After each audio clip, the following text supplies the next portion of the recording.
ആർസിൽ join ചെയ്യുന്ന ആളുകൾക്ക് ഒരു പഞ്ഞം ഉണ്ടാവില്ല. അവർ ഉൽപ്പന്നങ്ങൾ ഉപയോഗിക്കും, നമ്മുടെ ടേൺ ഓവർ വർദ്ധിക്കും, വരുമാനം വന്നുകൊണ്ടേയിരിക്കും. തലമുറകൾക്ക് ശേഷം പോലും നമ്മൾ ഇന്ന് തുടങ്ങി വെക്കുന്ന ഇതിലൂടെ വരുമാനം കിട്ടിക്കൊണ്ടേയിരിക്കും എന്നുള്ള കാര്യത്തിൽ യാതൊരു സംശയമില്ല. ആർസിഎമ്മിൻ്റെ ഡിസൈൻ അങ്ങനെയാണ്.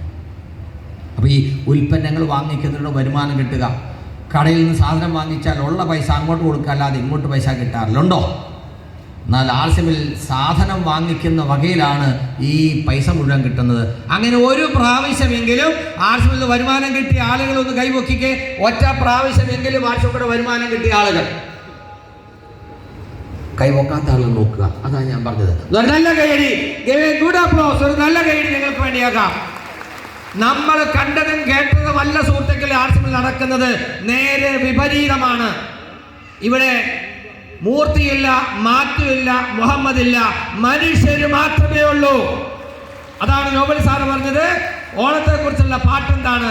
എല്ലാ മനുഷ്യരും ഒന്നുപോലെ. ആ എല്ലാ മനുഷ്യരെയും ഒരുമിപ്പിക്കുന്ന, എല്ലാവർക്കും സന്തോഷവും ആരോഗ്യവും സുരക്ഷിതവും കൊടുക്കുന്ന ഒരേ ഒരു സംവിധാനം ഇന്ന് ഭൂലോകത്തുണ്ടെങ്കിൽ അത് ആർസിഎം മാത്രമാണ്. ഈ അവസരത്തെ മനസ്സിലാക്കുക, മുറുകെ പിടിക്കുക. Wish you all the best. ജയ് ആർസിഎം.